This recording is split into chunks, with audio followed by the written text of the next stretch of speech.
Assalamualaikum warahmatullahi wabarakatuh. Nama saya Fajar Indra Kurniawan yang sedang mengikuti program guru penggerak dari SMA Negeri Mojoagung Kabupaten Jombang.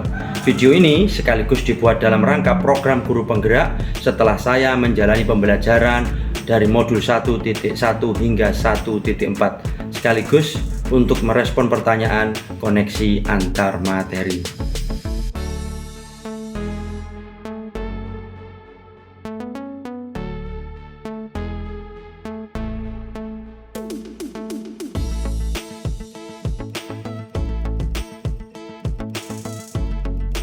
Kesimpulannya dapat dilihat dari bagian berikut, di mana satu dengan yang lainnya merupakan bagian yang tak terpisahkan dan saling melengkapi.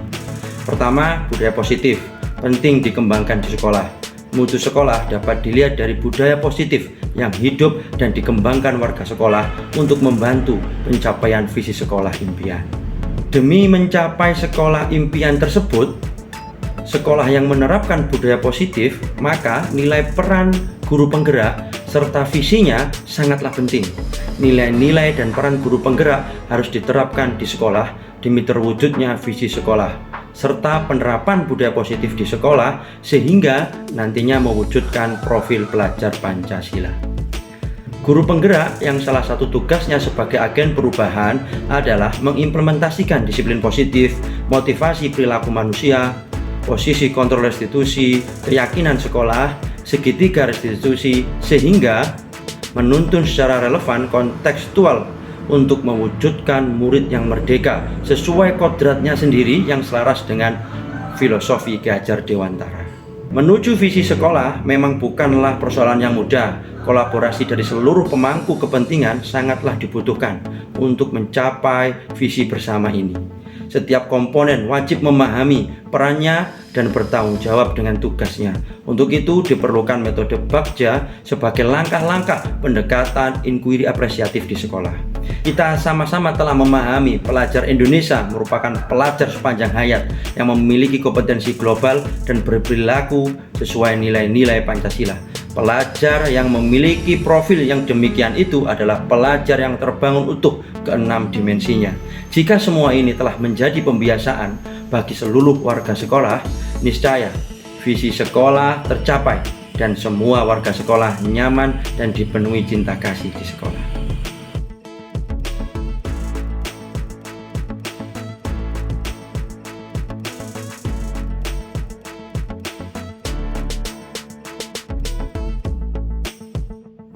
Dapat dibilang pada modul 1.4 ini kesemuanya adalah hal baru bagi saya. Beberapa hal menarik misalnya disiplin positif yang selama ini sekedar tunduk dan patuh ternyata dapat diartikan sebagai belajar atau pengikut. Teori kontrol membuat saya tahu posisi di mana kontrol saya selama ini yang saya lakukan selama beraktivitas dengan anak-anak. Tentunya manajer adalah posisi kontrol yang harus bisa saya capai. Teori motivasi menyadarkan bahwa penghargaan yang selama ini saya lakukan sejatinya bukan solusi terbaik untuk memotivasi siswa dalam berkegiatan bersama. Namun, ada hal yang disebut motivasi intrinsik yang harus kita picu agar siswa termotivasi dari dalam dirinya. Berikutnya adalah bagaimana memahami kebutuhan dasar manusia, memberikan pencerahan bagi saya tentang apa yang harus dilakukan jika kebutuhan dasar ini belum terpenuhi sehingga mempengaruhi proses belajar mengajar murid di dalam kelas. Keyakinan kelas adalah alternatif yang baik yang bisa saya terapkan kemudian untuk membantu saya mengukur bagaimana budaya positif dapat diterapkan di kelas.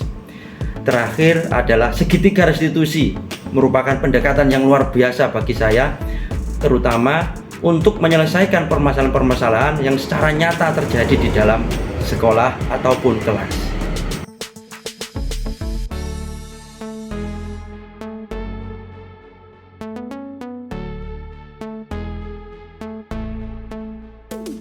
Tentunya ini merubah mindset saya yang selama ini ala kadarnya memahami budaya positif.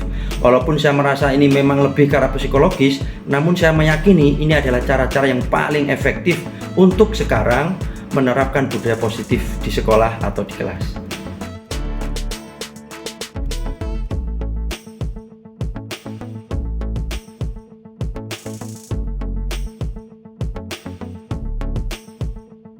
Selama ini budaya positif berlaku satu arah. Maksudnya di mana tata tertib yang diterapkan menjadi satu-satunya hal penting yang harus dilakukan tanpa ada kesepakatan atau keyakinan tentang aturan-aturan yang harusnya disepakati bersama. Saya merasa aturan-aturan yang selama ini itu sudah diterapkan merupakan hal yang benar. Namun dengan mengikuti modul 1.4, saya baru memahami jika aturan tersebut harus disepakati kedua belah pihak, yaitu sekolah dan siswa, sehingga siswa memunculkan motivasi intrinsik dan mereka bisa sangat bertanggung jawab.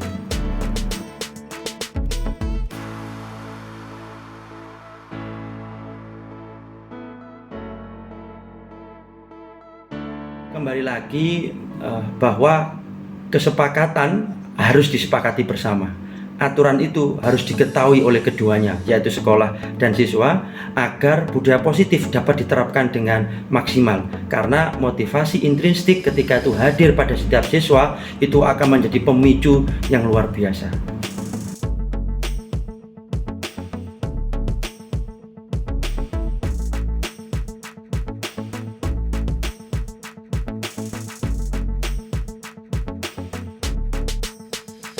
Sebelumnya posisi teman itu yang selama ini saya lakukan.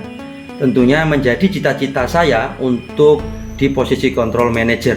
Dengan menjadi manajer akan banyak hal positif yang akan terjadi, di mana penyelesaian masalah tidak akan merugikan berbagai pihak yang terlibat. Malah justru sebaliknya, yaitu menguatkan untuk menjadi lebih baik.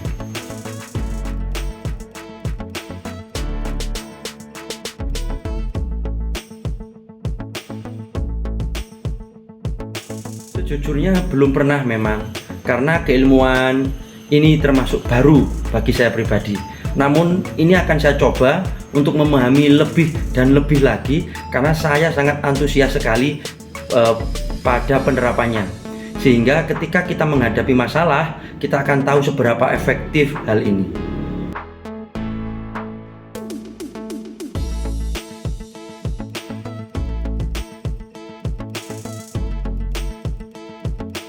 Untuk menciptakan budaya positif di sekolah, sangat perlu sekali menerapkan konsep-konsep inti seperti disiplin positif, kemudian motivasi perilaku manusia, bagaimana itu hukuman, penghargaan, restitusi. Posisi kontrol juga penting untuk bisa kita pahami. Keyakinan kelas, bagian terkecil dari sebuah keyakinan yang ada di sekolah, akan mendukung bagaimana budaya positif ini akan berkembang. Berikutnya, bagaimana seketika restitusi dapat diterapkan, dan semuanya memiliki keterkaitan dengan filosofi Ki Hajar Dewantara. Bagaimana juga ini punya benang merah dengan nilai dan peran guru penggerak, serta visi guru penggerak yang muaranya nantinya adalah mewujudkan profil pelajar Pancasila yang merupakan pelajar sepanjang hayat dan memiliki kompetensi global dan berperilaku seperti dengan nilai-nilai Pancasila. Saya, Fajar Indra Kurniawan, mengajak Bapak Ibu guru hebat se-Indonesia melangkahkan kaki untuk berkontribusi sebagai agen perubahan budaya positif. Saatnya kita berdiri tegak sebagai garda terdepan transformasi pendidikan Indonesia. Wassalamualaikum warahmatullahi wabarakatuh.